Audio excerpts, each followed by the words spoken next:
talking about the homework. First problem about this hand of poker, but really what it was about is using probability.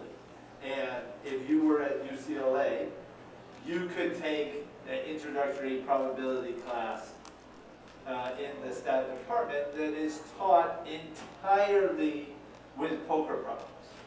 Like they do poker even more than what we do bowling. Like there's a whole textbook entitled Introduction to Probability with Texas Hold'em Examples, 2nd edition,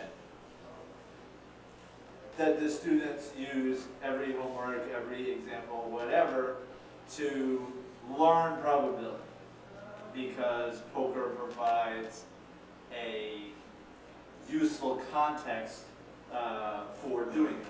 And, you know, as we'll see, it raises a lot of interesting issues. So this is really the best example, maybe the only example I can really think of, where objective probability and subjective probability are going on at the same time. So we have objective probability, like what's the probability of being dealt this or that from a shuffled deck, you know, what's the probability of getting like, you know, the 2 threes that you need on the turn in the river, you know, in order to get 4 of a kind, things like that. We can say, objectively speaking, given the number of cards that are left in the deck, what's the probability of, you know, coming up with this? And incidentally, the hypergeometric distribution can be used to answer somewhat complicated questions like that relatively easily. But that is only part of it in terms of what the players in the game have to be thinking about, and it's not even really the majority part. The main part is thinking about what we would consider subjective probabilities.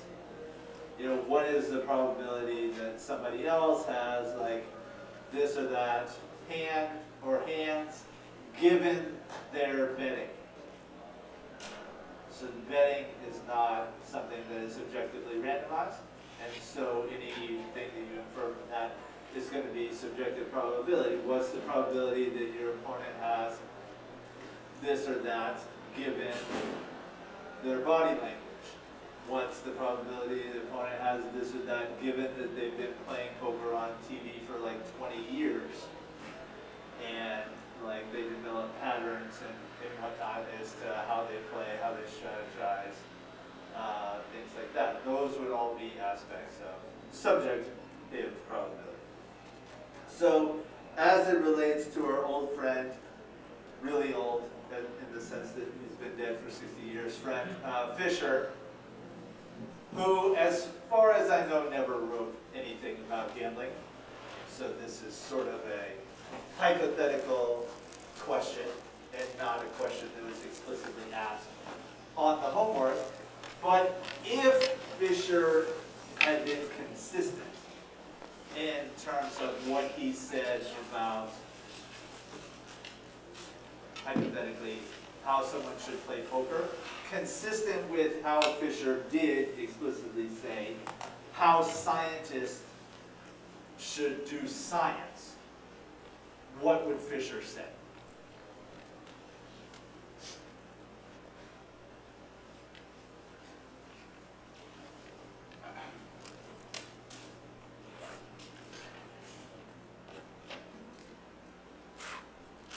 So, you know, if you put yourself in Kenny's shoes, the last decision that he made there, and, you know, Fisher were to say to Kenny, you know, or Kenny were to ask Fisher, what is the probability that I'm beat here? What do you think Fisher would say if Fisher were consistent with what he said scientists should do when they're thinking about these sorts of things in terms of the objective versus subjective probability?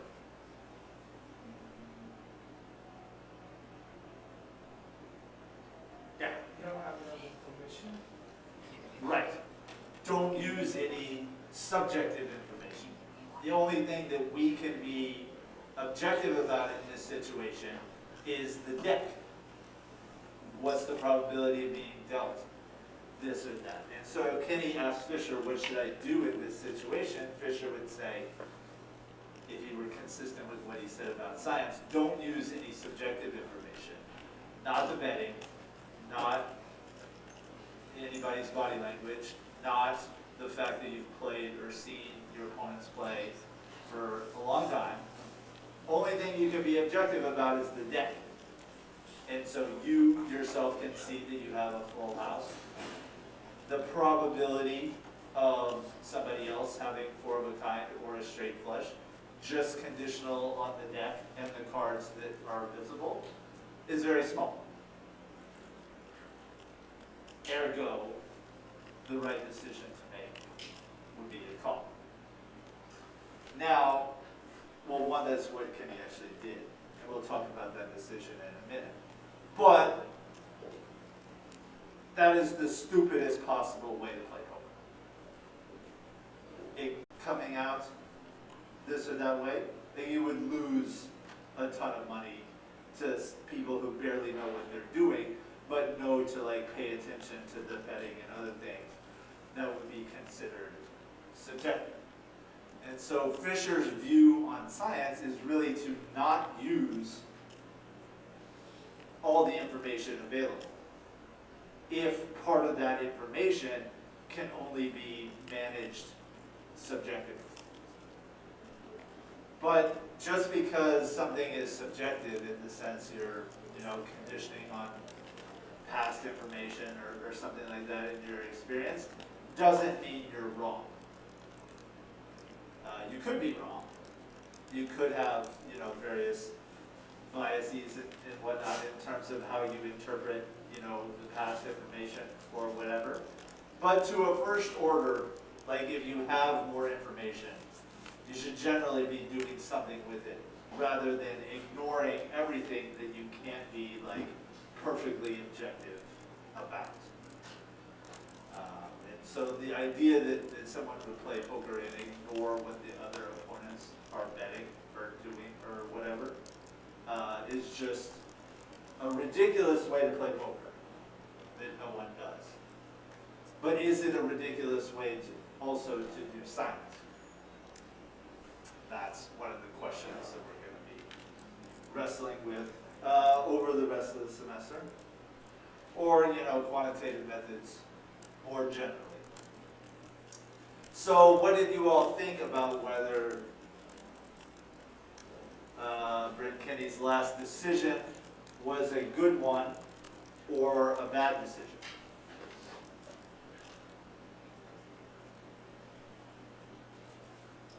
You're still correct, because he was still ahead of most of the hands that Negroni would have shuffled. If not most, then enough of them such that the expected chips, if you only have to bet like 97,000 more in order to win 350,000. Yeah, so you can see on the answer key when I put it up, basically, in order for that to be a good decision in the sense of maximizing expected chips, Kenny would only need about a 20% chance to win in that situation.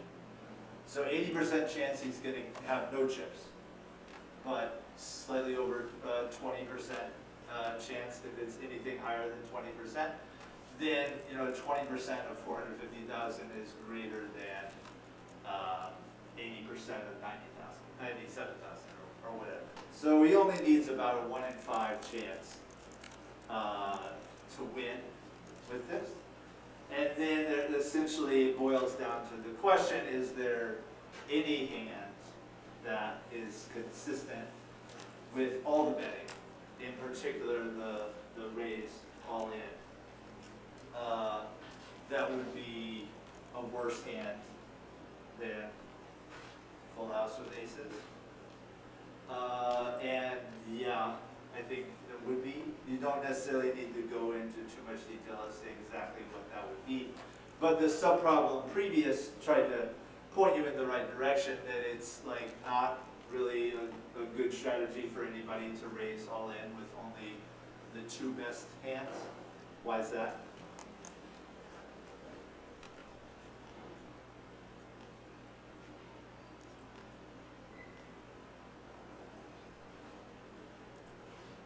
Anybody? Yeah. Because, I mean, if you have the second best hand, the other one, you're signaling you have the other best hand. Yeah.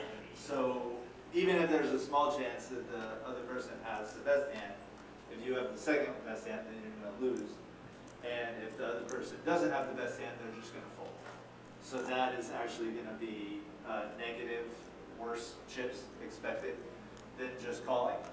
So yeah, if Negreanu has to raise all in with either the straight flush or the four of a kind and something else, Negreanu can't have the two aces. So it's probably some other full house, at least one of them he would need to go all in with for that to be a sensible strategy on his part, in which case Kenny's going to have at least like a 1 in 3 chance to win, which is better than what he needs to maximize his chips. Now, in a tournament, it's kind of dubious to think what they're trying to do is maximize chips. Really, they want to maximize like the probability of winning the tournament, not just the hand. So their actual objective function has much more of a cost to getting really low in chips, because then you might get eliminated and then you don't get anything. So that's probably not really the objective function that the people are using in a tournament, but you know, it gives us a way to make an assessment about the decision making. Other questions about that first one? So another thing to consider is, okay, if like a lot of this poker stuff involves subjective probability, updating your beliefs about what other people have based on as new information comes in, that seems very Bayesian, and it is. So essentially, poker players, their occupation is Bayesian. And you might say, well, okay, these people are paying like $300,000 just to enter the poker tournament, and the best way they know how to make, you know, decisions in the face of uncertainty is to do something that approximates Bayes' rule. Like, it's hard for them to calculate it exactly in their head. But if they could, they would say, okay, that's, you know, how I want to proceed, and it'd be a good strategy. So then you might ask, well, if that's how like high stakes, high pressure decisions ought to be made in those situations, wouldn't like Bayesian stuff, decision theory, etc., also be suitable for other decisions that are important, but maybe not like this important decisions to make? Sure. But do you have a question about that? It was asked in the ad discussion, but I didn't have time to read the answer. But do the poker players actually like use similar calculations that we use in their heads while they're playing? Or They mostly memorize it. just memorize it? Like they do a lot of simulations before a poker tournament, and they like sort of memorize it, at least in like relative terms. The most likely ones that they'll get themselves into, and then they kind of reason based on what they remember. They kind of have a grasp of probability, yeah. but not the advanced calculations. Right, like you're not allowed to have a laptop with you to like calculate the base rule. So yeah, I think they're kind of trying to mimic Bayes' rule, but they're doing probability simulations, you know, beforehand that are similar to what we've been calling the modern thing. It's just a lot more complicated. But anyway, so like if that's a good way to make decisions in poker, is it a good way to make other decisions, maybe in less stressful circumstances, with other decisions when you have uncertainty that goes into them, which is like basically all decisions that are non-trivial, and that's, yeah, entirely reasonable. Another thing you might say or should think about is that, okay, not only are like people, well, first of all, let's step back. John von Neumann, who invented game theory, did it because of poker. He said it. Like that was the first game that he thought corresponded well enough to reality in terms of people making decisions under uncertainty in like a zero-sum situation with like other competitors and stuff like that, that he needed a theory to like explain all this business, and he invented game theory as a result. And even today, when you see mostly economists analyzing games, whether it's poker or some other game that they set up, they typically presume that the players in the game are acting according to base rule in order to derive like the implications of like the equilibrium of aggregate behavior and stuff like that.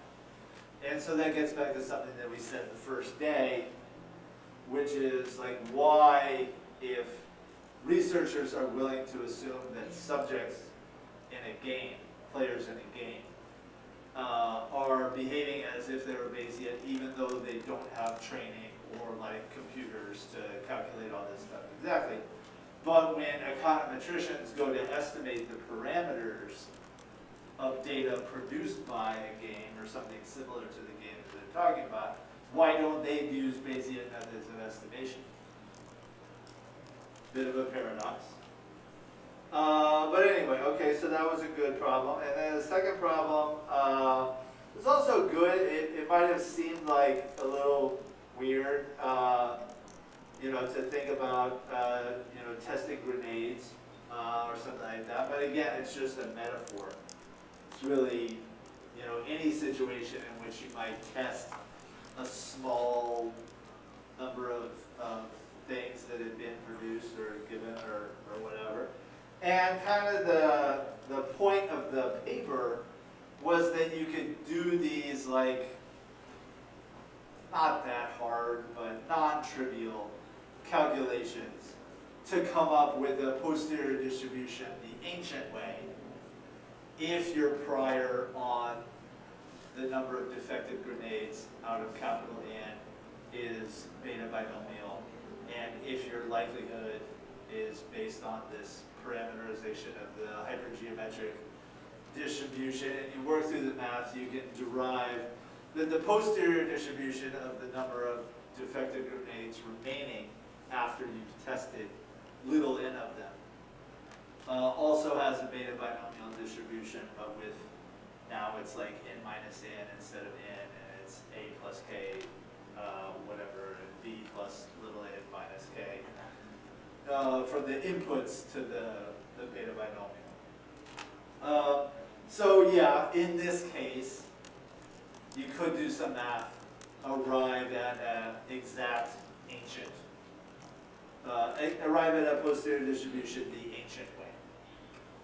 But what hopefully is becoming more clear to you, you could have also done it the modern way, which is just like simulate 10 million of them and then see what proportion of them are this and that, depending on what you want to condition on, whatever.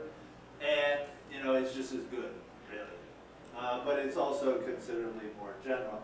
And these hypergeometric, like I said, you could use it for poker, but it's also been used for like election auditing, proving that elections are high probability of fraud going on in elections, things like that.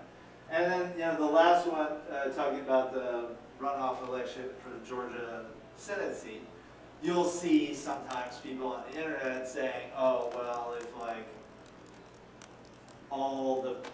if everybody voted, like somebody else would have won, something like that. And, we can do the probabilities to basically show in this case, it's pretty much guaranteed that Warnock was favored by a majority of registered voters, not just people who voted, under the assumption that the people who did vote in the runoff election are a simple random sample of the registered voters in Georgia. And that may be a somewhat dubious assumption to make if there are like a lot relatively of people in Georgia who slightly favored Walker, but not really enough to actually come out and vote for him a second time, sort of deal. But if the people who voted were a simple random sample of registered voters, pretty much guaranteed that majority of registered voters favored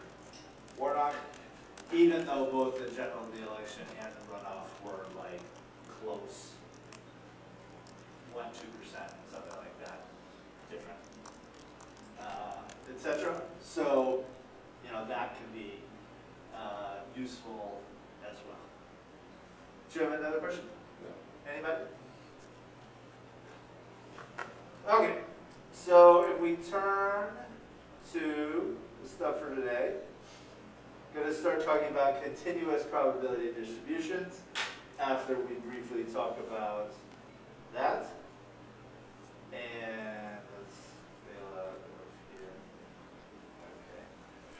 Okay. So just to touch on what we did last week, we defined the probability of knocking down x out of n hands with this ratio here, logarithms, involving kappa, a non-negative integer that has a Poisson prior with some expectation m, and kappa is going to reflect the inability of the bowler. Best bowler would have kappa of 0, and our Poisson prior with expectation m reflects our beliefs about the bowler's inability before seeing any new data, and we use these probability distributions to simulate a huge number of frames of bowling that included realizations of kappa that we could then make database-like queries to. And for example, we ended up last week using Bayes' rule to calculate the probability that kappa is 3 or whatever, given the expectation of the Poisson prior 8.5, given data that x1 is 8 and x2 is 2. And that was, you know, a valid usage of Bayes' rule, but it was just a little weird because usually when we do stuff like that, like analyzing the ability of somebody to do something, parameters are typically taken to be continuous. Now, bowling, I think, makes this relatively clear, but if you're sick of bowling, you can just think about success on n tasks that are not independent of each other, because that's pretty much what bowling is. But this week we're going to now take the parameter to be continuous. So if you open up the project, go into the Git tab, pull, switch your working directory to week 4, and then source in the bowling.r file, it will create 2 of the objects that we did last week. Omega, again, that's the sample space. The integers between 0 and 10 inclusive, and PR, a function to calculate this probability, including kappa, which defaults to 0. So let's get into the new material for this week. First thing I want to talk about, I think this is actually in the reading for last week, the cumulative mass functions. So we use these functions, technically called probability mass functions, to yield the probability of knocking down, you know, x pens or whatever, given the parameters, theta. And thus the cumulative mass function, CMF, is defined as the probability that the random variable is less than or equal to a given value x, whereas the probability mass function yields the probability that the random variable is exactly equal to x. And we can use the general addition rule with mutually exclusive events to find that the cumulative mass function is just the sum from whatever is the lowest element of the sample space of the probability mass function up to the x value that we want to know, you know, what's the probability of it being less than or equal to this. In some cases, we can simplify this to get a nice nicer expression, like in the case of bowling, with kappa equals 0, the cumulative mass function is 1 minus log n plus 2, evaluated in 1 plus n minus x. And so we can look at the cumulative mass function there, assuming kappa to be 0, and compare it with the probability mass function, which you obtain just by evaluating PR over the entire sample space, and we get this. And you can see, if you add it up, that the cumulative mass function is the running sum, or the cumulative sum of the probability mass function. Consequently, for the maximum value of the sample space, the cumulative mass function needs to be 1, because the probability of bowling knocking down less than or equal to 10 pins on the first roll is guaranteed. So if the cumulative mass function can be obtained as the cumulative sum of the probability mass function, how would we obtain the probability mass function from the CMF? How would we reverse that?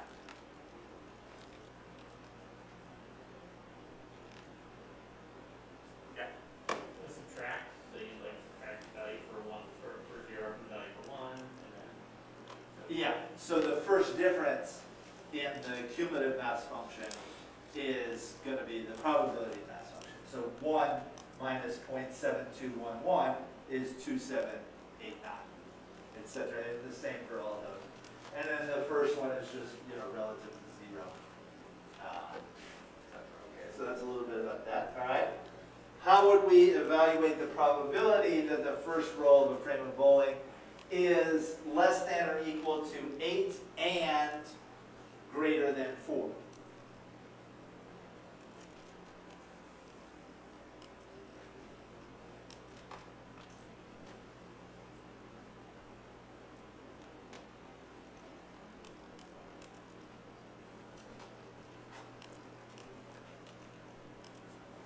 So I guess you could add either the probabilities, or for the cumulative mass function, subtract 8 from 4. Okay, let's start with the first thing you said. You said add the probabilities.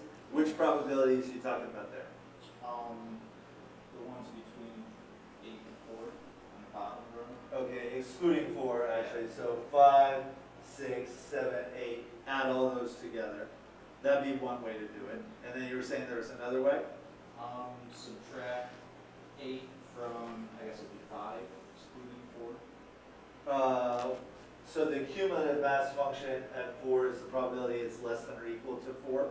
And so if you take the probability it's less than or equal to 8 and subtract the probability that it's less than or equal to 4, that would exclude 4. So 0.5579 minus 2169 is 0.341, which would be the same as if you added up those 4 there.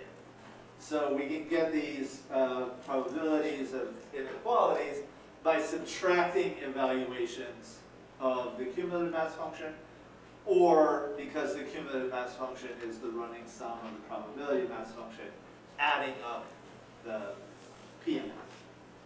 Okay, so now let's have the sample space be an interval, and an interval has an infinite number of points, and all of those points have 0 width, which was kind of almost a paradox, or a paradox that got avoided or resolved kind of in the video for this week by Grant Sanderson. The real resolution of those paradoxes requires measure theory, which goes well beyond what we're doing in this course, but you can just sort of conceptualize measure theory as like very complicated math to justify doing the fairly simple stuff that we're going to be doing today. But anyway, example sample spaces that are interval, all real numbers, all non-negative real numbers, all the numbers between A and B exclusive, the numbers between 0 and 1 exclusive of 0 but inclusive of 1, anything like that could be impossible. Sample space for a continuous random variable, and we can define a function on that sample space that's an interval called the cumulative density function as the probability that a random variable x is less than or equal to some value little x. Typically, little x is going to be within the sample space, but if it's like outside, then the probability is just going to be 1 or 0. So the cumulative density function is a function from the sample space to the 0, 1 inclusive on both sides interval. Thus, we can interpret the CDF as outputting a probability, but it's the probability that the random variable that's continuous, capital X, is less than or equal to little x. And because little x has 0 width, this is equivalent to just saying the probability of random variable x is less than x. And really there's no difference between cumulative mass function and cumulative density function. Indeed, the Moore and Siegel reading uses CDFs for both of those. The only difference is, are you emphasizing whether the sample space you're talking about is discrete or continuous? If it's discrete, you might say this is a cumulative mass function. If it's continuous, you might say it's a cumulative density function. I'll just use capital F for both or either, and I won't use capital F for anything other than the cumulative function, the less than or equal to business, but I won't always distinguish as to whether that's continuous or discrete, because it's the same idea either way. Here's an example of a cumulative density function defined on a sample space that's all non-negative real numbers. It's over here, we have omega, or elements of omega. On the vertical, we have probability of being less than or equal to like this value of x. These are all between 0 and 1. It's approaching 0 as it gets to the minimum value of the sample space. It's approaching 1 as it gets to the maximum value of the sample space, etc. So, that's just a picture of one particular cumulative density function. And the reason why we first talk about cumulative density functions is they give us what I think is the easiest way to think about probability density functions, which are honestly more commonly used in statistics. So the probability of a random variable capital X being less than or equal to little x and greater than a can be evaluated by the CDF evaluated at x minus the CDF evaluated at a, and that's just as true for continuous random variables as it is for discrete bowling pins, like we've been talking about. So that's fine. And then if we let x be a plus h, and we think about this difference in cumulative probabilities, and we divide it by x minus a. So get like a rise over run situation going here. But if x is a plus h, and we're subtracting a in the denominator, then we just have h left in the denominator, and we're evaluating this at a plus h minus the CDF evaluated at a. So that is going to be the secant line, or the slope of a line segment between x and, or between a and a plus h. So it's going to increase by some amount over that interval. And then if we let h approach 0 from above, we see that we have the definition of the partial derivative of the cumulative density function with respect to little x. So that is going to be the rate of change, the marginal, or the instantaneous rate of change in the CDF evaluated at x. The slope of the CDF at a point, the slope of a line tangent to the CDF at one point, etc. So, dusting off these ideas about a derivative that you may have heard of before, but it could have been a while. So the derivative of the CDF with respect to little x is a function of x, and it's called a probability density function, or a PDF. And the PDF is going to be, I'll denote it with little f, using the convention that little f is the derivative of big F. And the PDF is always going to be positive because the CDF is an increasing function. So the probability random variable x is less than or equal to little x is going to get bigger as little x gets bigger. And so with the CDF as an increasing function, the derivative is going to be positive everywhere in the sample space. Now, in the case of a continuous random variable, the PDF, little f, it doesn't yield a probability. It yields the slope of a cumulative probability. And that's what really makes it different from the discrete case. But the PDF, as we'll see, is used in much the same ways that the PMF is, even though it's different conceptually. So PDF is not a probability, but it's still the rate of change in the CDF. It's just the instantaneous rate of change. And the fundamental, or the second fundamental, or the fundamental second theorem of calculus, whatever it is, basically says that you can go in reverse. If you integrate the PDF from whatever is the minimum value of the sample space, let's say negative infinity, up to x, that gives you the CDF evaluated at little x. It can also be thought of as the area under the curve defined by the PDF up to little x. So just reversing differentiation and integration depending on which way you want to go. So here is a table of concepts that shows how things differ from the discrete case to the continuous case that covers most of what you want to do. So first thing, the cumulative function, it doesn't really matter whether it's discrete or continuous, it's the same concept there. What's the probability that the random variable is less than or equal to little x? So we use capital F for both. In the discrete case, we defined last week the median to be the smallest element of the sample space, such that the cumulative probability was at least 1/2. In the continuous case, we'll be able to find a value x, such that the cumulative probability that's less than or equal to little x is exactly 1/2, and then half the probability is greater than 1/2, and this actually defines an inverse function to the CDF that if we evaluated it at exactly 1/2, we would get the median of a continuous random variable. Like we said previously, the discrete rate of change, the secant line in the case of a discrete random variable, and it's different in the case of a continuous random variable where we have to consider the derivative, the instantaneous rate of change it x, rather than the step change as you go from like 8 pins to 9 pins.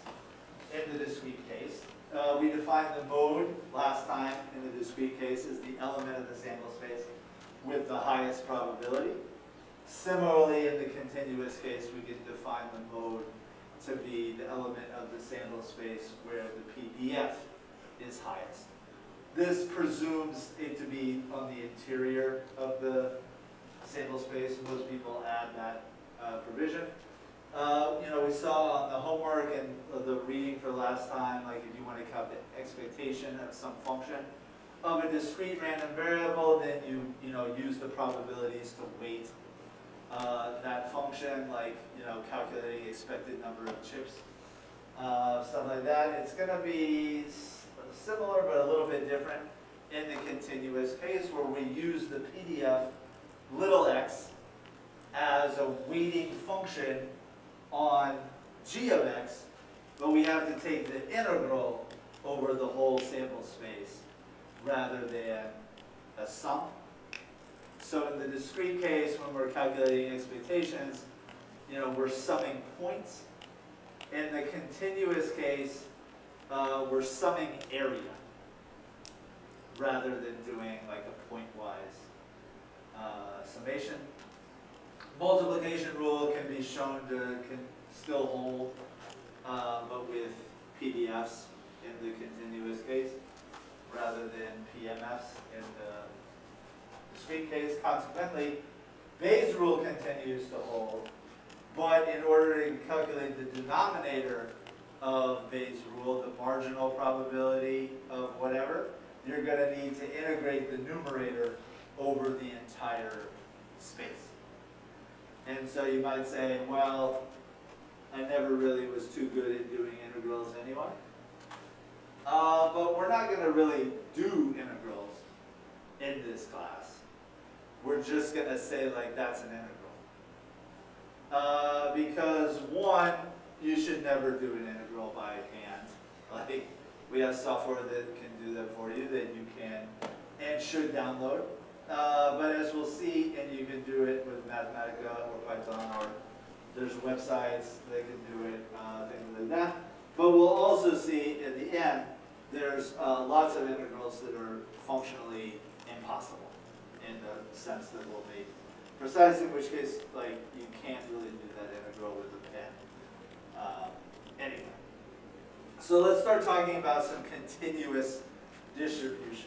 And sort of the parent of all continuous distributions is the standard uniform distribution. So the sample space is all the numbers between 0, 1 inclusive. For a standard uniform distribution, the CDF is just f of x is x. The slope of that is 1 everywhere. So the PDF is just going to be a horizontal line at 1 over the whole sample space between 0 and 1 there. Your computer processor has the ability to draw standard uniform random variables using a hardware which is not deterministic, but in R you can call the R unit function, which is a software emulation of that. So if you call setseed before, then the same numbers are going to come out, every time you render it. That's actually more useful in addition to being faster than relying on your processor to create random uniform numbers. This can be generalized to sample space between A and B, in which case the CDF and the PDF come out like that. And you can draw from it in R by calling the R unit function that has minimum and maximum argument that you can specify to be A and B, but by default they're 0. So this is a pretty simple probability distribution, but it's important in the following sense. So let's let g of x be the negative logarithm of the PDF. And then we can define what's called the entropy, or more specifically in the continuous case, the differential entropy of x to be the expectation of g, which is this integral. Take the g function, weight it by the PDF, and integrate it from A to B. And it can be shown that the expectation of g is maximized for random variables that are defined on a double-sided bounded interval when the PDF is the PDF, or when f is the PDF of a uniform distribution. So the differential entropy of x is the expectation of g, where g is defined as negative logarithm of the PDF.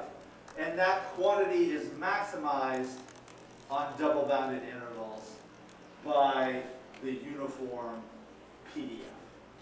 So in that sense, differential entropy is a measure of how uniform a random variable is.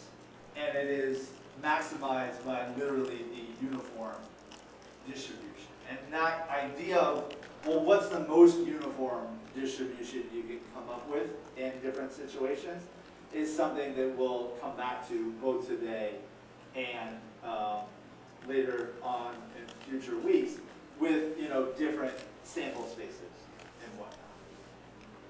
So a generalization of the uniform distribution is the beta distribution, which is also going to be defined on the 0, 1 interval. It's going to have two hyperparameters A and B. that need to be positive, and the PDF of the beta distribution is defined like this: x raised to the power a minus 1 times 1 minus x raised to the power b minus 1, all divided by this thing in the denominator, which, because a PDF has to integrate to 1 over its entire sample space, these things in the denominator are always the integrals of the thing in the numerator over the entire sample space. And so that's what this function beta, b or beta is. It's this integral, which doesn't really have a easy form unless a and b are integers. And in general, a and b can be any positive real numbers. But it can be represented, and this was shown or asserted really on the homework, as this infinite product of rational things here. But you don't really ever have to evaluate that, and you shouldn't evaluate it like this. In R, there's a customized function if you need it. That will do this in a more numerically accurate way, but you don't even really need to use it very much, because the d beta function in R evaluates the PDF of the beta distribution, and the r beta function in R draws from the beta distribution. So insofar as either needs to evaluate the beta function, it just does its thing, and it can do that pretty accurately. So like I said, this is a generalization of the uniform distribution, in the sense that if you plug in a equals 1 and b equals 1, then this all just simplifies to 1, like the PDF of the standard uniform distribution. The expectation of a beta random variable, it can be shown by doing the integrals and whatnot, is a divided by a plus b, and the mode is a minus 1 divided by a plus b minus 2, provided that both a and b are greater than 1, which is, you know, a reasonably typical situation. And so the beta distribution for a and b not 1 gives us a way to be more informative, let's say, about our beliefs as for this random variable that is constrained to the 0, 1 interval, which is usually, you know, what we think of for probabilities or proportions. So if we wanted to be more specific in our beliefs than what the standard uniform distribution is, we could specify a and b accordingly. And probably the best way to do that is with an example. The reading from Bayes' rule had an example. But another one which is useful and somewhat timely, or was a couple years ago, was the analysis that was submitted to the Food and Drug Administration, which is the regulatory body in the United States that it approves vaccines and other drugs and whatnot. And this was especially important in the fall of 2020 when the FDA evaluated the application for emergency approval of this mRNA or messenger RNA vaccine against COVID, which was produced by a company called BioNTech, which is a German company.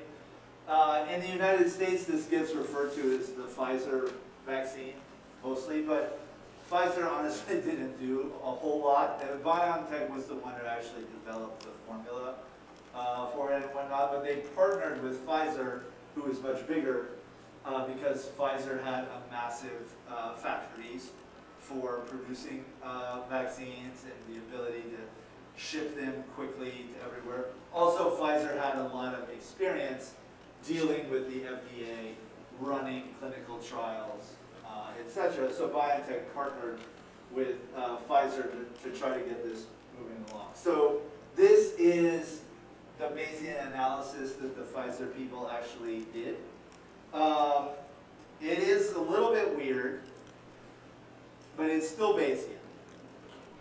And the things that make it weird are not the Bayesian part. The thing that makes it weird is what you have to do to get something through the FDA. So let's define pi sub V to be the probability of someone in a randomized controlled trial that Pfizer was doing.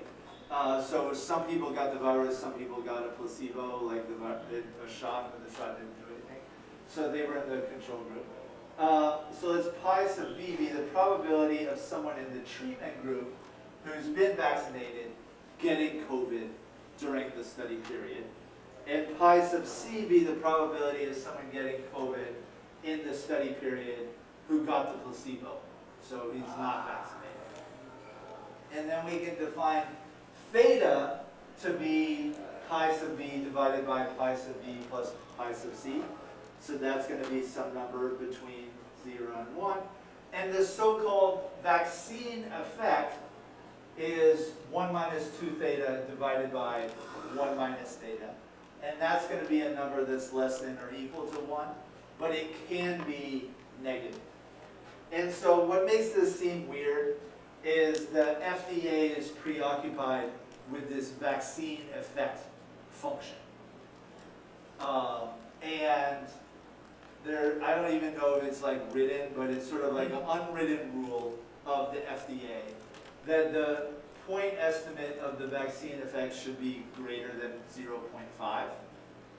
And the confidence interval, if we're thinking about this in a frequentist sense, should exclude 0.3. So let's just say that's the rule that the FDA uses to decide whether they're going to give approval to a vaccine. And so Pfizer wanted to show that the vaccine effect was high. And you can interpret this as saying, okay, if the vaccine effects were like 50%, like 0.5, that means someone who's vaccinated has half the chance of getting COVID as someone who's unvaccinated, if like the vaccine effect were 0.5. So the reason why this is weird is the FDA is like weirdly obsessed with this one particular function, which doesn't totally capture like the entirety of what they need to be thinking about, but anyway. And so Pfizer chose a prior on theta that was beta with A approximately 0.7 and B 1, which was chosen such that the vaccine effect evaluated at A and A plus B, which would be the expectation of theta, is about 0.3. So they were saying, look, under our prior, at the expectation of our prior, the vaccine effect is about 0.3, which would not be good enough to get approval from the FDA unless the clinical trial shifted the posterior distribution to a substantially higher vaccine effectiveness, which is what they endeavored to show. So their prior, they just put it sort of on the border of approval, and then wanted the data to push them over the top. So we can show what the vaccine effect looks like, and it looks like this under the prior, beta prior on theta. And the reason why I said this is not how I would do it, or this was like a poor choice of prior, is that it puts way too much probability on the vaccine effect being negative. Which, if the vaccine effects were negative, it means vaccinated people are more likely to get COVID than unvaccinated people. And there's no like biological reason why that is possible. Like they don't literally put COVID in you. They just put synthetic RNA of the coronavirus in you. There was no ability for it to replicate. So too much probability on negative vaccine effectiveness. Now, it should be pointed out that toward the end of 2020, most scientists did not think mRNA vaccines would be effective. They didn't think it would cause you to get COVID. They didn't think that there would be like a microchip implanted in it. We're not talking about some like quack on YouTube. Like actual scientists did not think this would work because it pretty much never happened. So I think a better prior would have less probability on negative vaccine effectiveness and more probability on vaccine effectiveness being positive but close to 0, certainly less than 0.5 or 0.3, etc. So we've got all this probability on it being negative, but the prior mode is very close to 1. Let's just call that like 0.8 or 0.9 or something. So they put a prior mode on this being very likely to be effective. And then like the average of it was, probably somewhere in the middle here, but that includes stuff that no reputable scientist thought was possible in terms of the vaccine causing people to get COVID. So this is maybe not the best choice of prior, but it's what Pfizer did. And then it's mathematically convenient in the same way the paper on the homework from Gion and Juan, in the sense that we can work out what the posterior distribution of theta is, conditional on the data, using the binomial distribution for the data that we learned about last week, where success is perversely defined as getting COVID when you're vaccinated, and failure is defined as getting COVID when you're unvaccinated. So again, that seems a little weird, but you can do it like either way, you just have to flip stuff around. Anyway, in the clinical trial that was done in the fall of 2020, 8 vaccinated people got COVID, and 86 unvaccinated people got COVID. And then the question is, okay, what's the posterior distribution on theta? So with this beta prior on theta, the marginalized probability of observing 8 vaccinated people getting COVID is the beta binomial distribution from the homework, which can be obtained by multiplying the beta prior times the binomial distribution of the data, PMF, given theta, and then marginalizing over theta, as indicated by the greatest notation ever. But that greatest notation ever entails doing an integral. Now, when you do integral, any term, a multiplicative term that doesn't involve theta, you can move to the outside of the integral. And so if we move this out and move this out, then we're left with this theta and 1 minus theta business.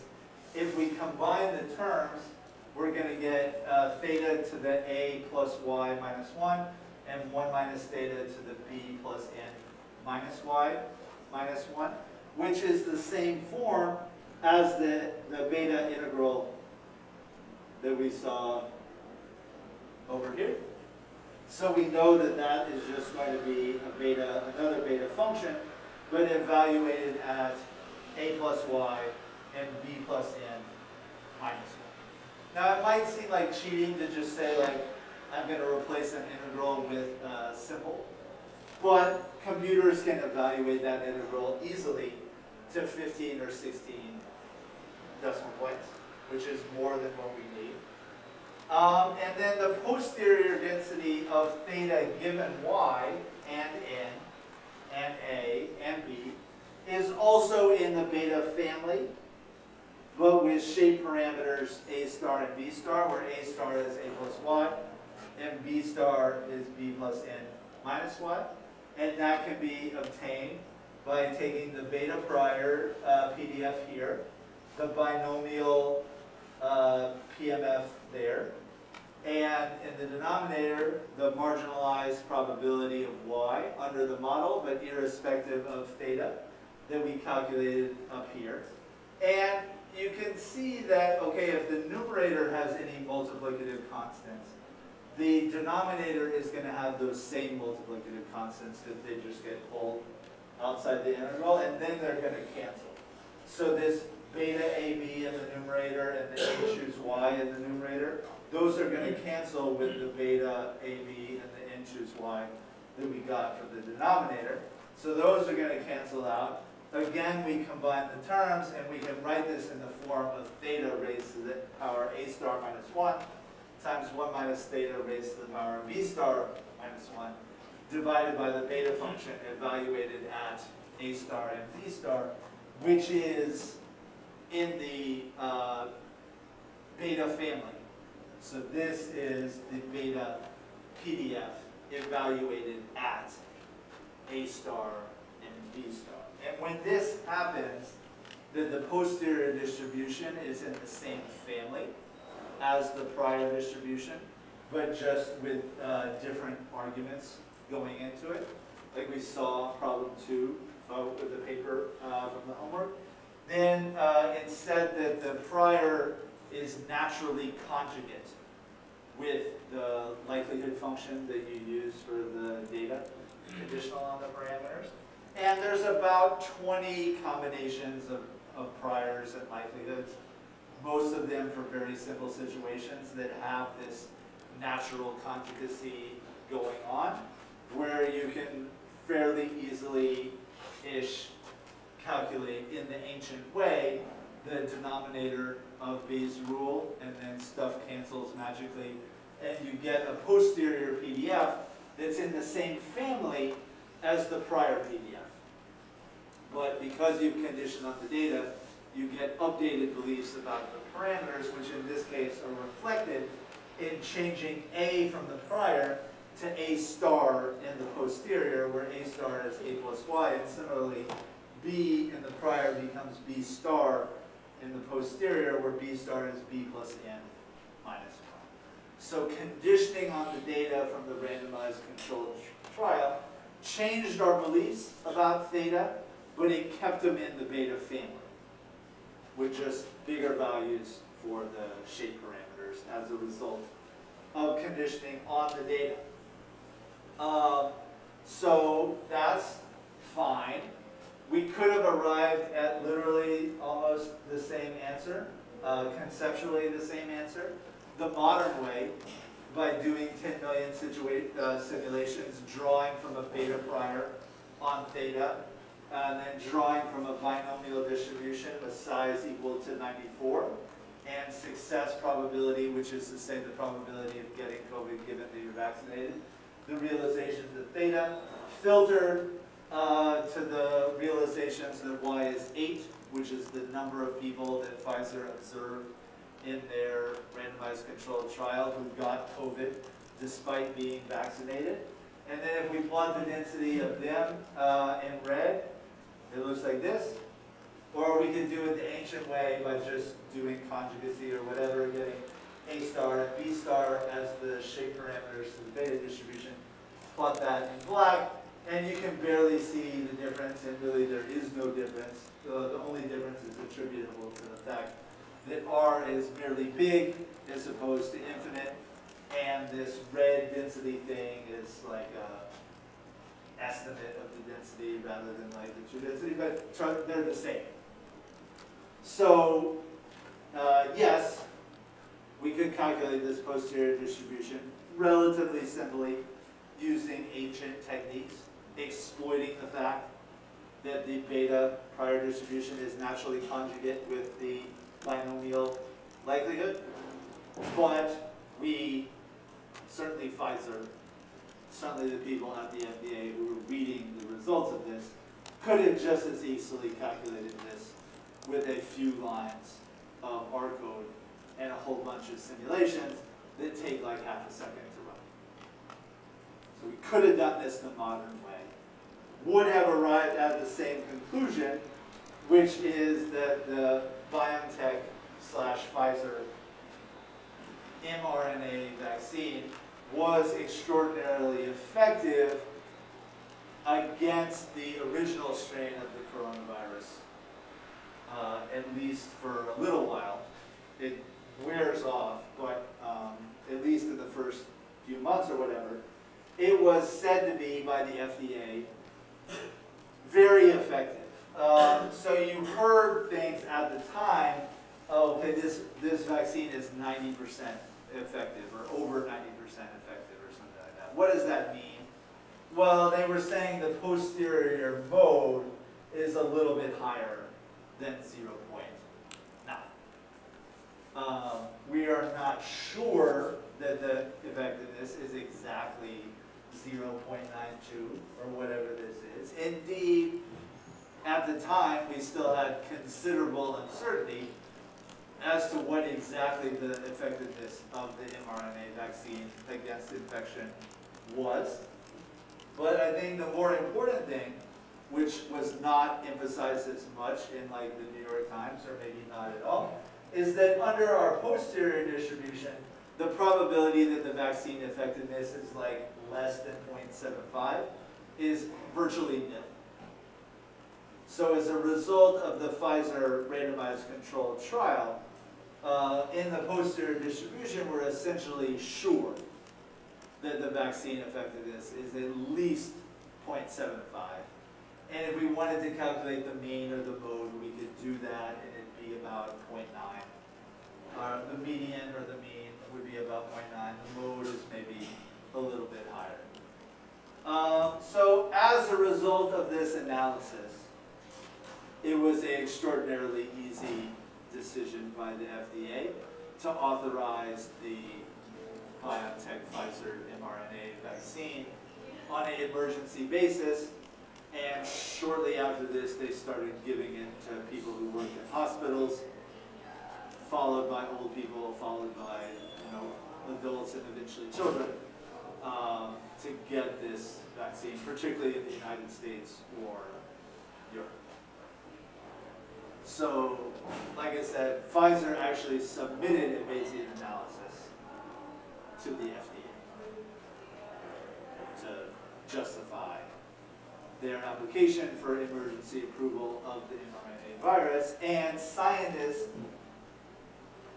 not necessarily using Bayes' rule exactly, but maybe some approximation to Bayes' rule, updated their beliefs about the effectiveness of mRNA vaccines, and have poured in a ton of money to look into, could we use an mRNA vaccine against cancer? Could we use it against malaria? Could we use it against HIV?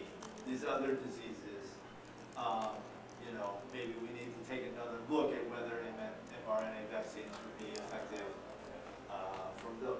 And so that's an example, presuming the scientists were following Bayes' rule exactly, of how they should be updating their beliefs as new information comes in. It was entirely reasonable for scientists to be skeptical of mRNA vaccines before November 2020, because they really never worked in practice before. There was some theory for it, but it hadn't been shown to work in practice. The world got in a desperate situation where the United States and other European countries especially were willing to say, we'll pay for the vaccines in advance. Like, even if they don't work, we'll pay whatever billions of dollars to Pfizer to produce these things before we even see the evidence that they work.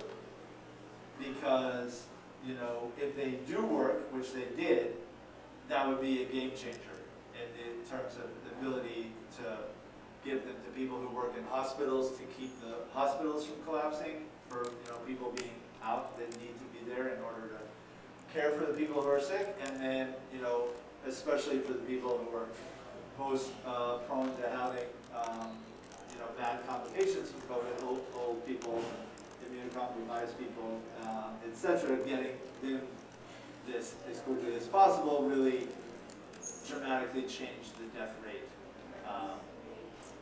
from COVID starting in 2021. So again, it wouldn't be the prior I would use. I probably would do something with modern stuff rather than ancient stuff, but this was a Bayesian analysis.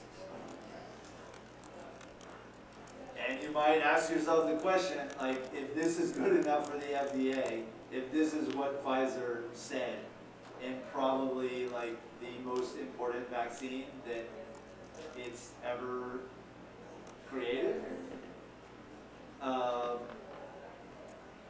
why can't Bayesian analysis be used in other situations that may not involve so much life and death?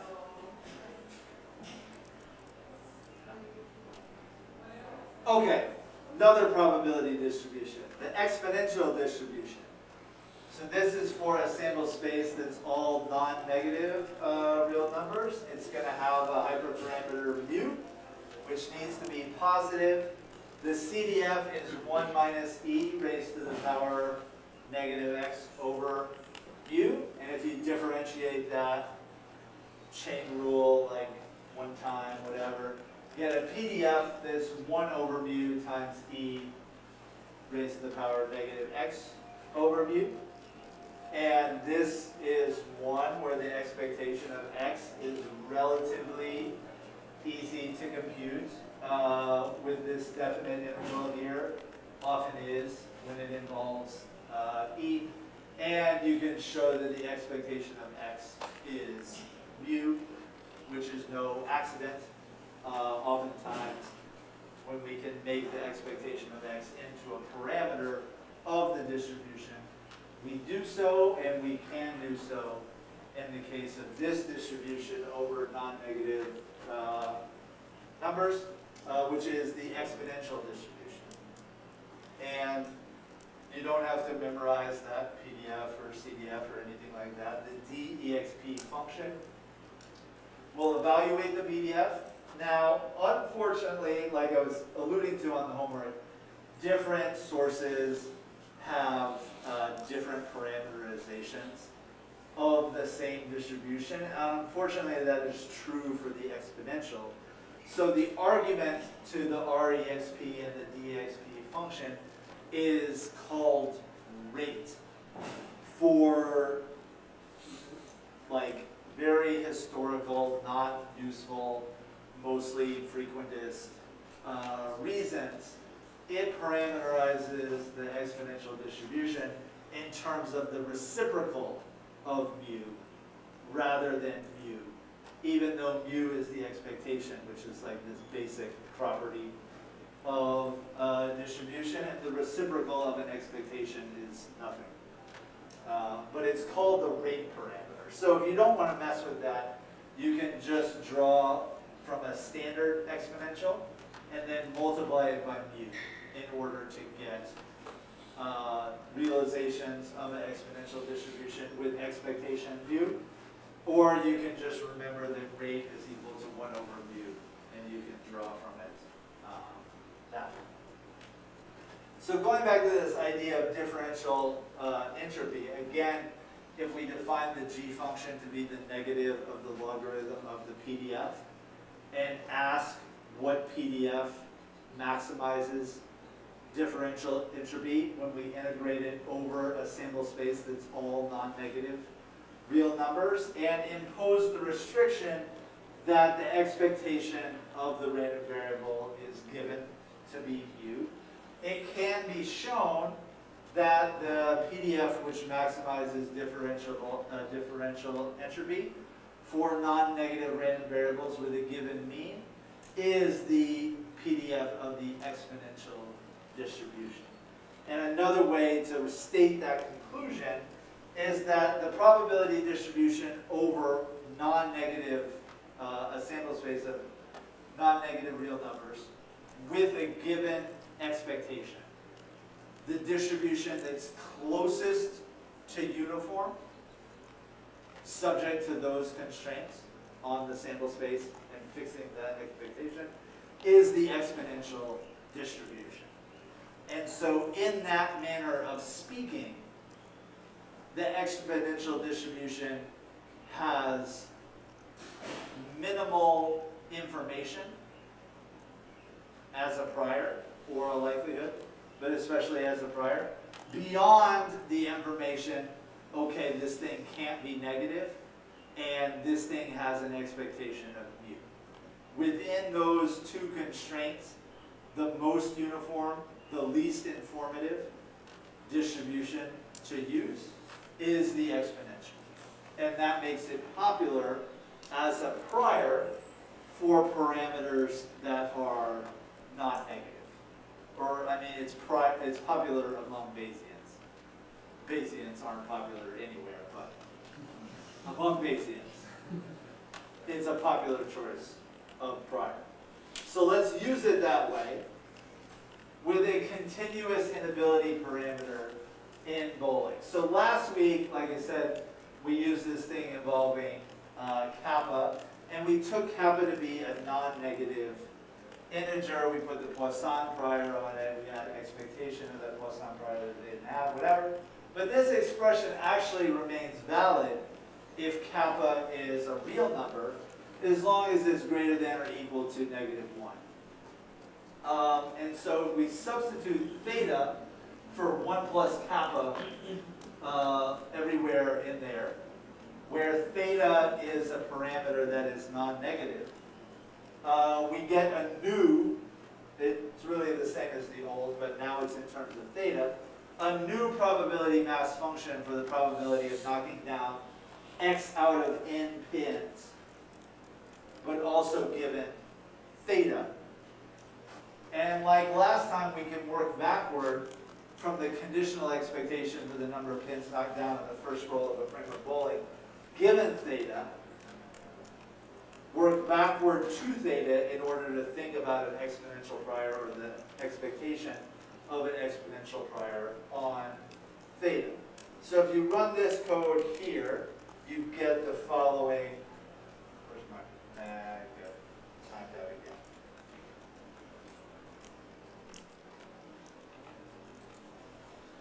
So if you run that code on the previous slide, you get the following plot in just a second here.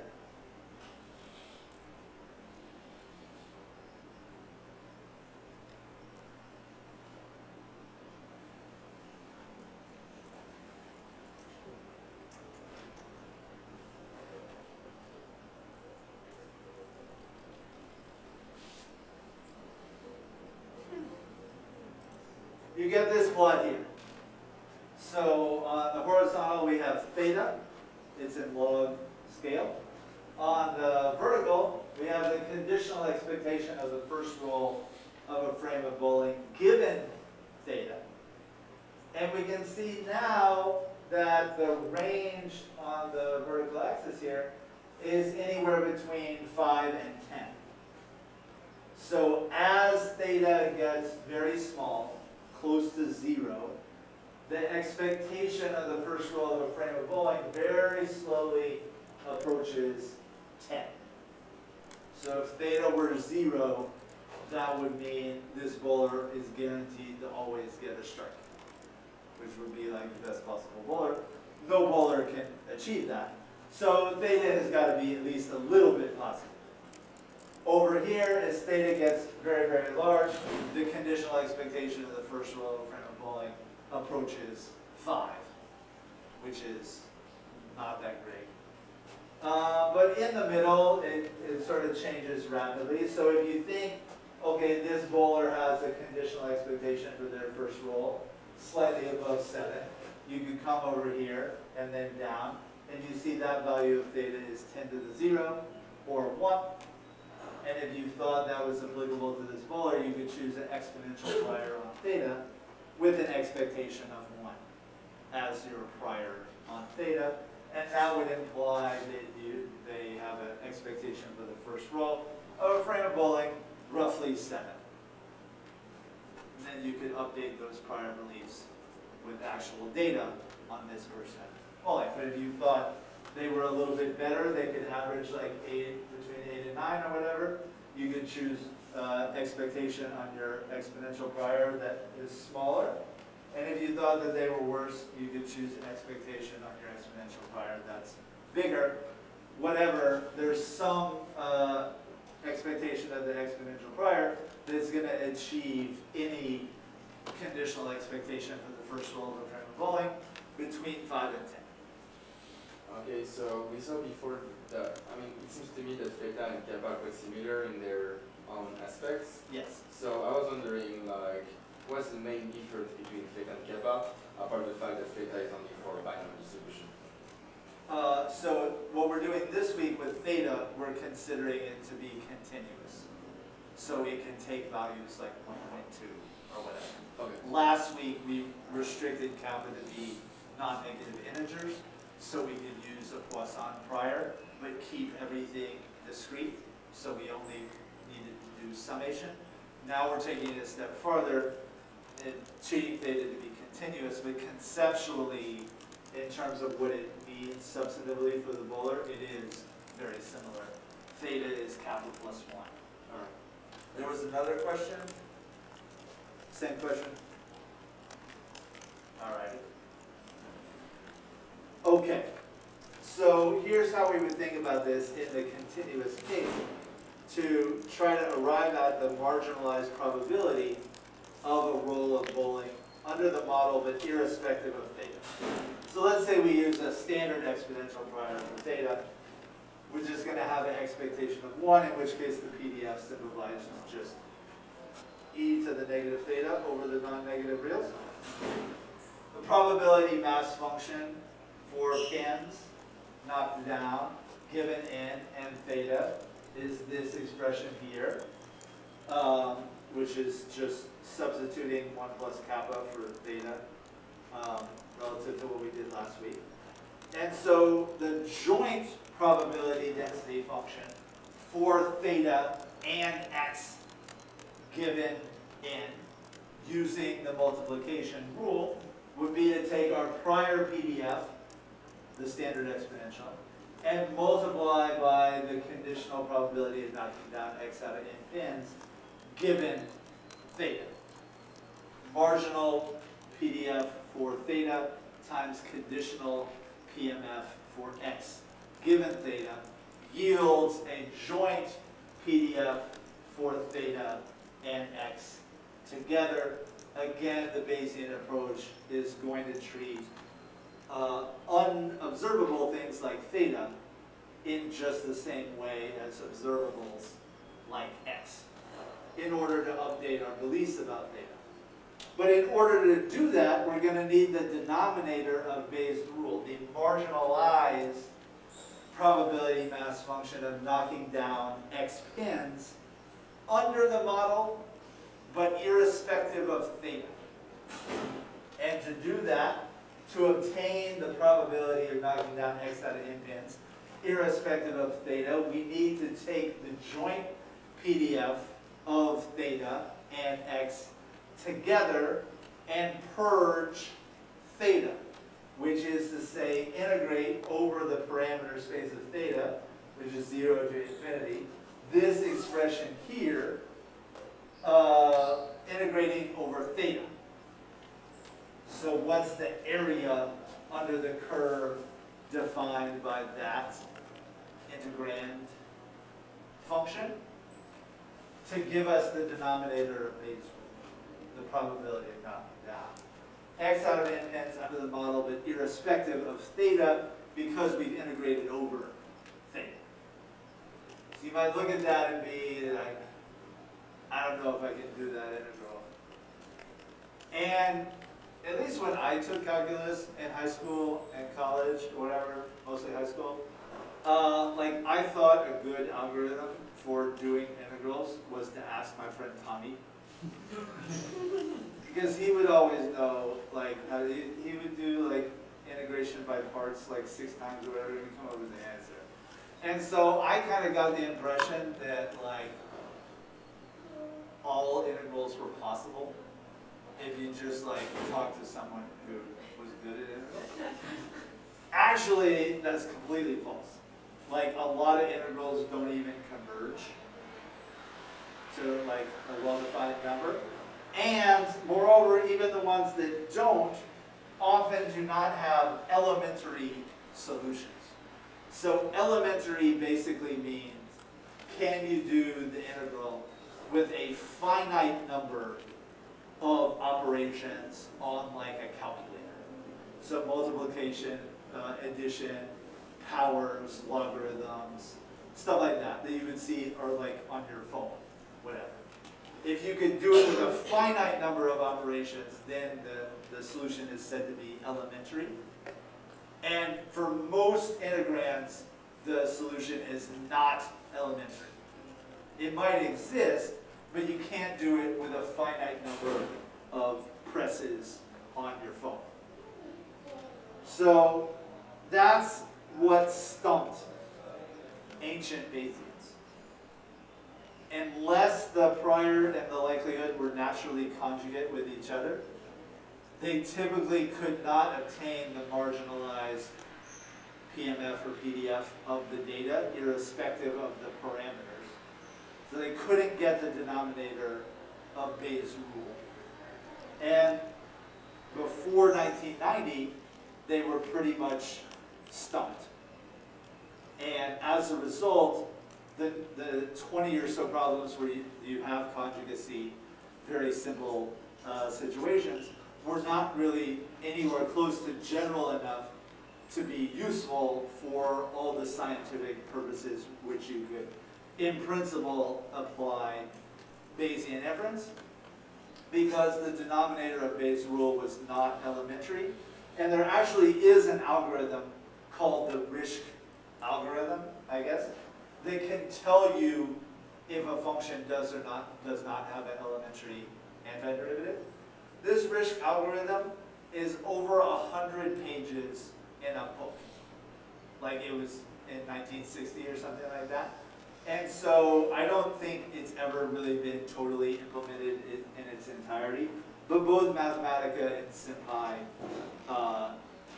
have almost complete implementations of it that can pretty well tell you if a function is going to have an elementary antiderivative or not. It depends on being able to tell whether an expression is zero, which is also, like, technically speaking, an unsolved problem in computer science, but we can guess that pretty well. But anyway, most of these integrals are not elementary. So what do we do? Well, we can define a function in R to evaluate the joint PDF of theta and x together by taking our standard exponential prior for theta, multiply it by our probability mass function for knocking down x1. Pins out of 10 on the first row of the frame of Boeing, also conditional on the given value of theta. And that can be plotted, albeit on the log scale on the vertical, for various values of x1. I ran out of colors here, but I could do it for 2, 1, and 0 as well. We get these curves, or curves like this, if I didn't have the log transformation. And so we can see the integrand. Clearly, like if I want to condition on x1 being 8 or whatever, that's the green line here. We got the green line. There is like a well-defined area under that green line, but there's no elementary function that tells us that area. But we don't really need the antiderivative. We don't need to do this integral symbolically. We just need the area under the green line if we want to condition on the fact that x1 is 8. And we can compute the area under the green line, or whichever color line we're interested in, corresponding to the data, with like little trapezoids. Like you learn pre-calculus probably. And a computer can do really little trapezoids. Computer can also like make the trapezoids bigger or smaller as necessary depending on the rate of curvature of the function, in order to get like a really accurate answer to how much area is under the green line in like a short amount of time. Not by doing symbolic calculus, but just by like stacking a whole bunch of little trapezoids next to each other, and like we know the area of the trapezoid, and the trapezoids collectively like approximate the green curve as accurately as we need. And so R has a function to do just that, basically. It's even smarter than what I just said. You call integrate on the function that you want to integrate, tell it the limits, in this case, between 0 and infinity, and you know what you want to condition on, any other arguments to the integrand function, which in this case is 8, for the number of pins knocked down in the first row of the frame of Boeing. And we get the area under the green curve to be 0.106. Not by doing an infinite number of calculation, operations or anything like that, just by letting a computer do what it's good at. Crunch numbers with some like approximation to this area, which is to say a definite integral, which is to say we don't have to worry about indefinite integrals and finding a function whose derivative is the integrand. We just need some crude way to get the area. And at least in one dimension, this would work just fine. Doesn't work so great in multiple dimensions if there's multiple unknown parameters, but we'll get to that in future weeks. So area under the green curve, 0.106. That is the marginalized probability of observing 8 pins knocked down on the first roll of Framer bowling under the model, but irrespective of theta, but conditional on us having this standard exponential prior on theta with an expectation of 7. So we don't even actually need to do that trapezoid business. How would we compute the probability of knocking down 8 out of n pins under the model, but irrespective of theta, the modern way, with simulations? How would we do that? Very similar to what we did on the homework, problem 2. Because the modern way doesn't hinge too much on whether the things we're talking about are continuous or discrete.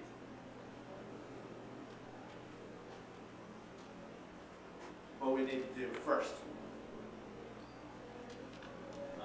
You need to just draw the values of theta using your exponential distribution. Draw from the standard exponential prior on theta, yes. And then what? Step 2. I use the PR function. And then feed them to the PR. right and sample to draw pins conditional on theta and n. So that would look something like this. Let's do 100,000 because doing 10 million kind of takes a little bit too long. But it's essentially the steps that were just said. First, draw from the standard exponential prior on theta, r times. Then we can use the row-wise function in declare, which is like group by, where each row is its own group. And that's because no two realizations of theta are going to be the same, because theta is continuous. Even if you do 100,000, you're never going to get exactly the same number more than once. So we just go row by row here, which makes it a little bit too slow to do 10 million, but we can do 100,000. And then we create with the mutate function x1 realization of the first roll of Framer bowling conditional on theta and there being 10 pins. Obviously, since we're going row by row, we can just take a sample of size 1 for that row and do it for each of the 100,000 rows. And then we get a tibble called frames, which has realizations of theta and x1. Does everybody manage to follow along with this? You need a library declare also. We haven't pounded that in yet. All right. So the modern way, in addition to being very effective, is also very general, and it also doesn't hinge too strongly on whether the random variables we're talking about are continuous or discrete. In a manner of speaking, it allows us to sidestep doing calculus on functions and substituting doing number crunching with realizations of numbers. But as long as we use enough realizations, we can get extraordinarily accurate answers to the Bayesian questions that we're asking. such as, well, I meant to put a question there. So suppose I had asked you, how would you use frames to estimate the probability of knocking down 8/10 of the first roll of frame of bowling, irrespective of theta, but under the model? And you should have been able to say quickly by now, even though we've generalized this to the case where theta is continuous, if we're not conditioning on theta, we're marginalizing over theta. What's the probability of knocking down 8 pins? It's just the proportion of times out of 100,000 that 8 pins gets knocked down in our simulations of bowling. And lo and behold, we get 0.106, which is the same 0.106 that we got with the little trapezoids to calculate the area under the green line. So we haven't quite gotten to the innovation of the 1990 paper, but in a nutshell, it was to use a lot of random number simulations to avoid having to do integrals, especially when those integrals do not have elementary solutions. They do have simulation solutions, and those can be very accurate. So how would you graph the density of theta given that x1 is 8? The modern way.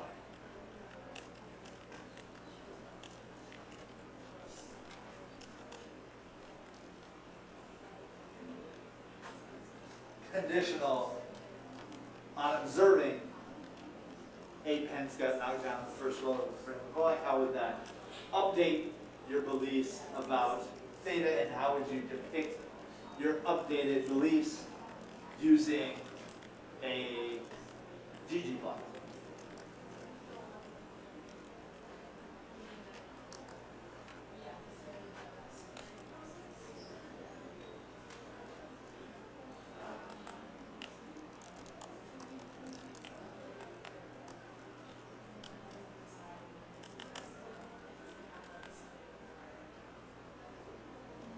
Yeah?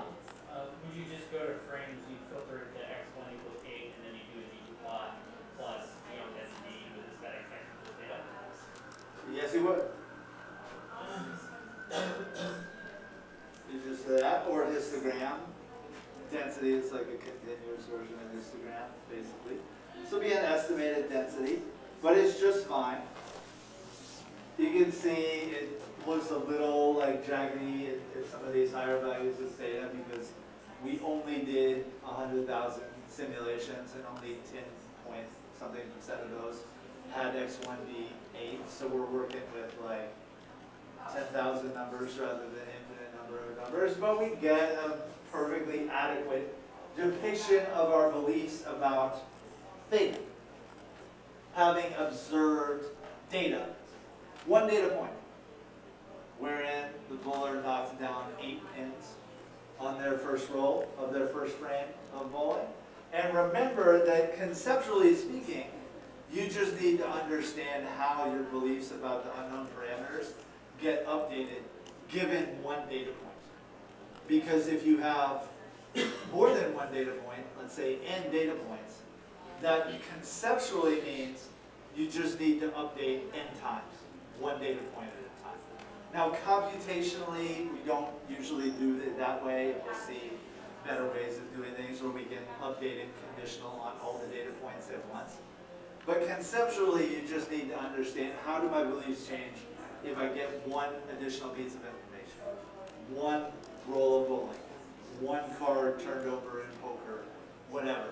Because Bayesian inference is coherent in the sense that you can just use the posterior distribution conditional on the first data point as the prior for the second data point, and then update it with the second data point, etc. So we've been emphasizing these situations that are not particularly realistic but are illustrative, where it's just conditioned on one roll or one frame or something like that.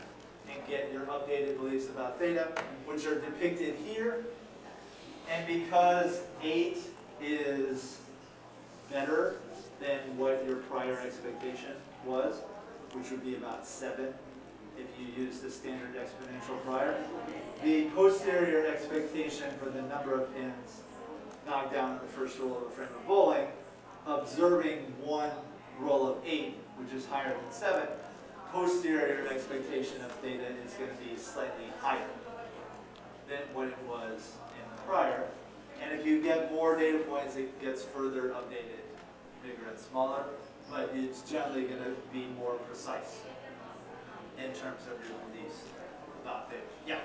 So when it comes to like selecting your prior belief on data, it seems less intuitive than the other prior distributions we talked about, like the Poisson with kappa, like that's kind of obvious, or even with the data distribution with the kind of ratio to A to B, you have a understanding like the frequency, like a Warnock turnout or vote share. So like, how do you really go about selecting a prior belief on the data?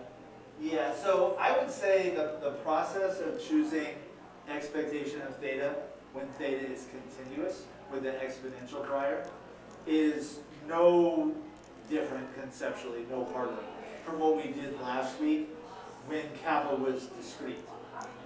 We were still choosing an expectation of that under a Poisson prior, and the expectation just had to be some positive real number that like implied us a reasonable expectation for the number of pins knocked down. So this is the same plot that what we had with kappa. It's just now we have a smooth continuous line because theta is continuous. Whereas the plot I made last time was discrete dots that went down like this. But in terms of choosing an expectation of the parameter, yeah, like I said, it's pretty much the same way. Work backward from your expectation of the observables and see what that would imply for what you think in terms of a prior on the parameters. It's a general process that works decently in a lot of situations.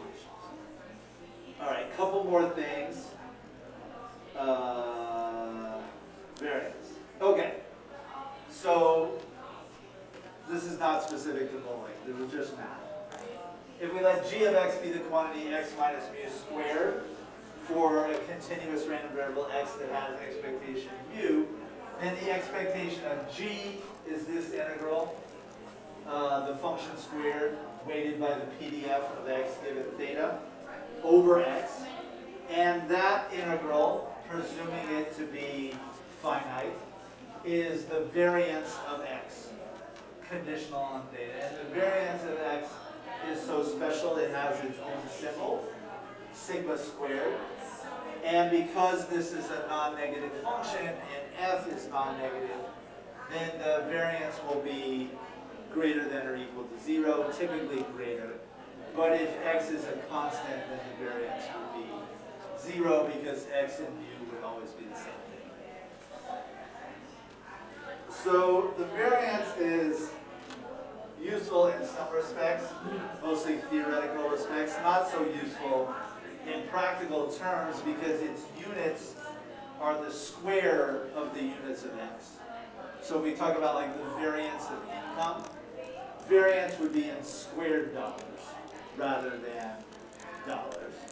So for scientific purposes, it's usually more typical to use the standard deviation of x, which is the square root of the variance, as a measure of dispersion, because like the standard deviation of income would be in units of dollars, which is easier to think about than square dollars. Now the reading for next week, also for historical reasons, is going to parameterize the normal distribution in terms of tau, which is the reciprocal of the variance, otherwise known as the precision of x.